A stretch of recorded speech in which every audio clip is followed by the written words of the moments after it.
존경하는 국민 여러분, 민주노동당 대표 이정희 의원입니다. 오늘 쌍용자동차 무급휴직 노동자와 그 가족의 14번째 장례가 치러졌습니다.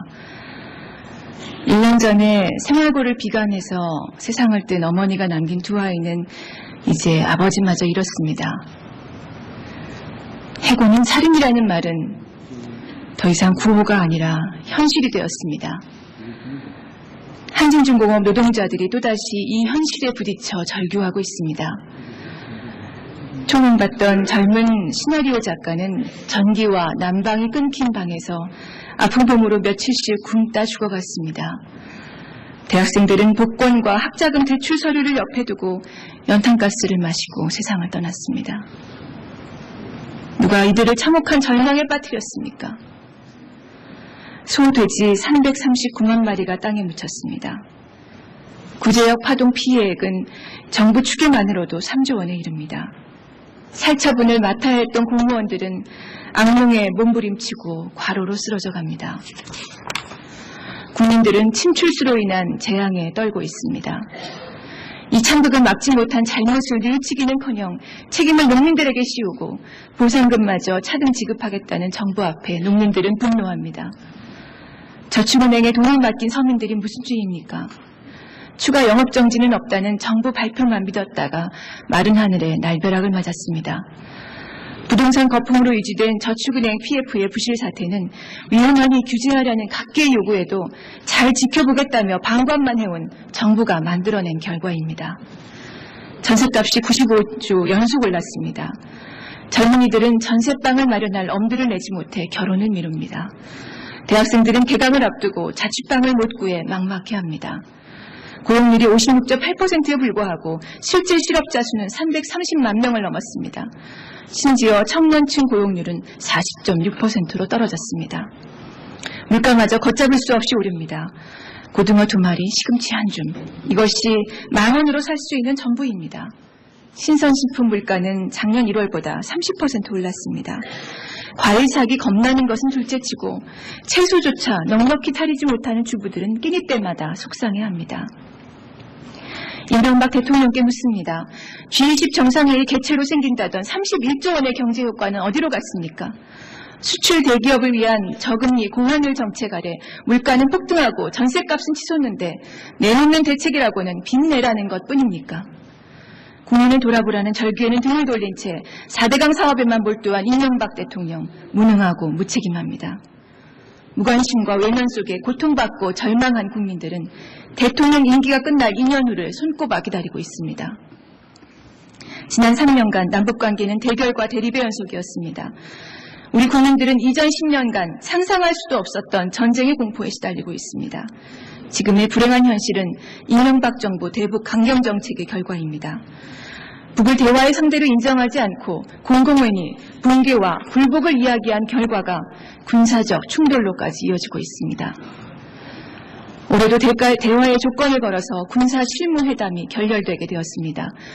북한 급변 사태를 상정해서 키 리졸브 독수리 훈련을 하고 있다고 정부는 공공연히 말합니다.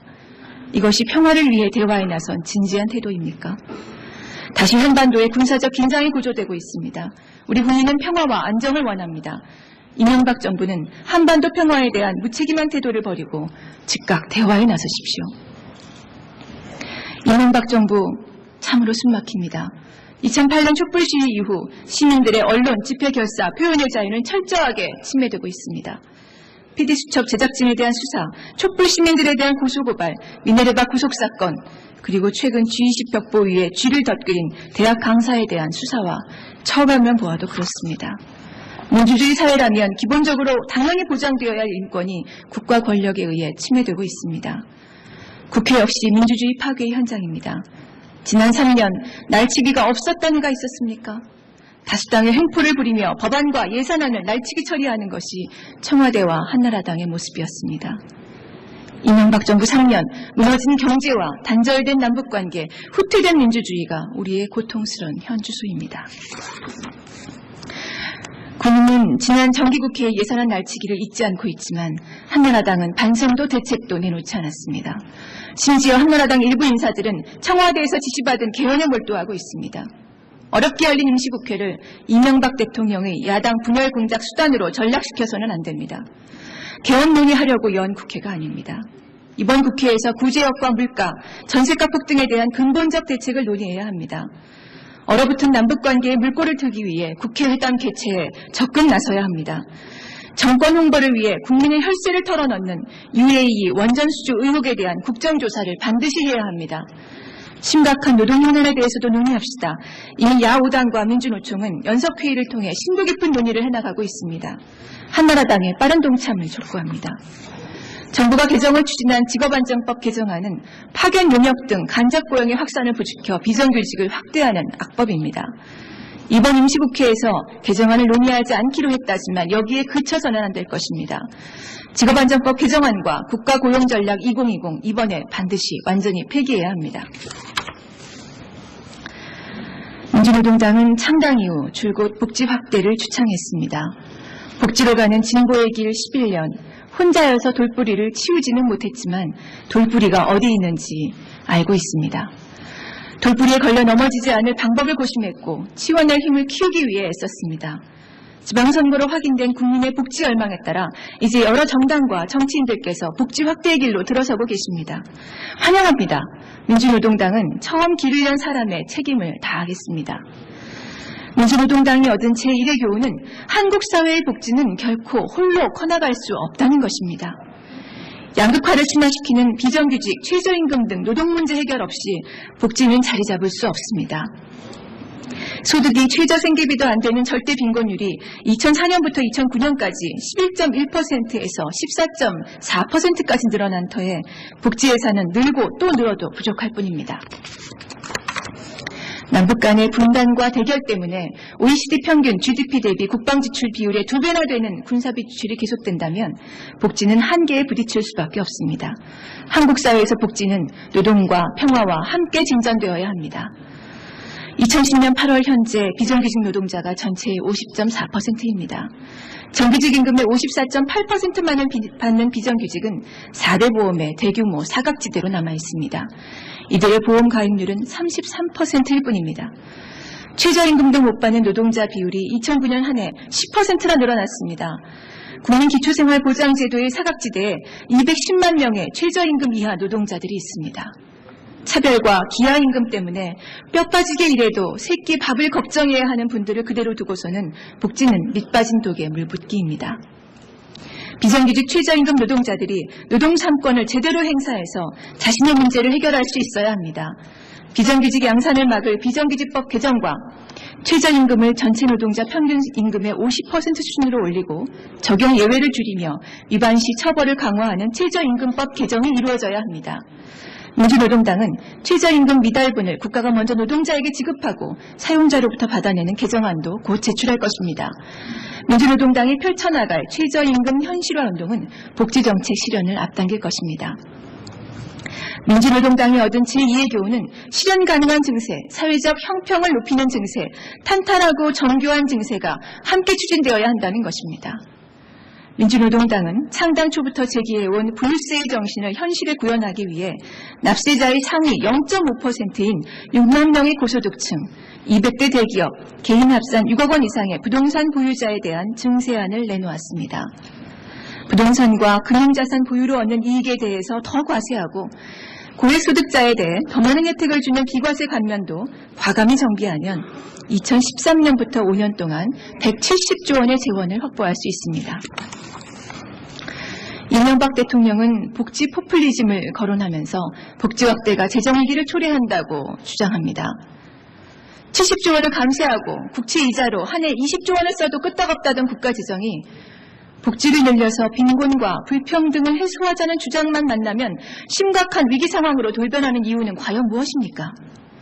재정 건전성을 생각한다면 소수 고소득층에만 막대한 혜택을 주는 감세부터 철회해야 합니다.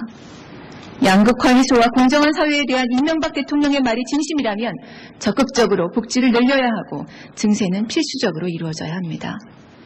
민주노동당은 증세를 현실화시켜 누구든 노동자 평균 임금의 절반 수준인 최저임금을 받는 사회, 적어도 고등학교 졸업까지는 등록금과 학비와 잡비 걱정 없는 사회, 건강보험만으로 병원비의 90%는 해결할 수 있는 사회를 만들어내겠습니다.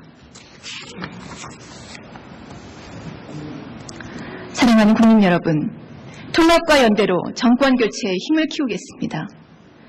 진보정당 정책도 인물도 좋지만 실현 가능하겠느냐 하고 아쉬워하는 분들이 계셨습니다. 이제 희망을 드리겠습니다. 갈라진 진보정치 세력을 하나로 모으고 이명박 정권에 맞서서 민주주의를 지키려는 모든 이들과 연대하겠습니다. 통합과 연대로 힘을 키워 정권교체를 이룰 수 있다는 확신을 국민 여러분께 드리겠습니다. 존경하는 국민 여러분, 저희는 올해 상반기 기필코 진보 대통합당을 건설할 것입니다. 지난날을 기준으로 편을 가리기보다는 공통의 가치를 중심으로 힘을 모아 어떤 세상을 함께 만들어 나갈지 고민하겠습니다.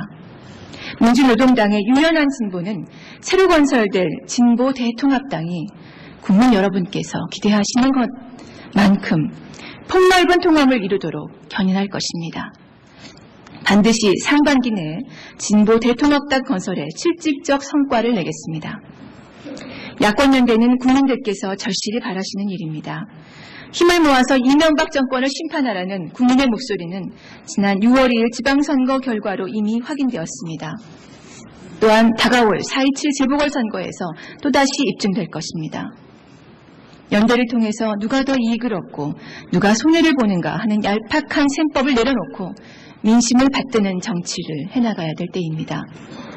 굳건하고 책임있는 야권연대를 통해서 4.27 재보궐선거를 포함한 앞으로 있을 모든 선거에서 국민 여러분께 정권교체에 대한 희망과 확신을 심어드리겠습니다.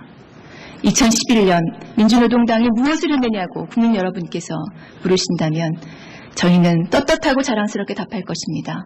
민주노동당은 2012년에 큰 변화를 준비하면서 통합과 연대에 모든 것을 바치겠습니다. 사랑하는 국민 여러분, 민심의 소리를 외면하는 이명박 정부 3년 동안 우리는 뼈아픈 고통과 절망을 경험했습니다. 이제 국민의 힘으로 이겨내고 일어서야 할 때입니다. 함께 의지를 모으고 힘을 키우면 반드시 바꿀 수 있습니다. 민주노동당은 민심의 소리에 귀 기울이고 민심과 함께 외치겠습니다. 우리가 함께 만든 울림은 고통과 절망을 깨트리고 마침내 큰 공명을 일으켜 변화를 만들 것입니다. 다가올 2012년 국민 여러분 기대하셔도 좋습니다. 더 이상 실패는 없습니다. 지체도 없습니다. 우리는 반드시 승리할 것입니다. 함께 이뤄냅시다. 고맙습니다. 고맙습니다.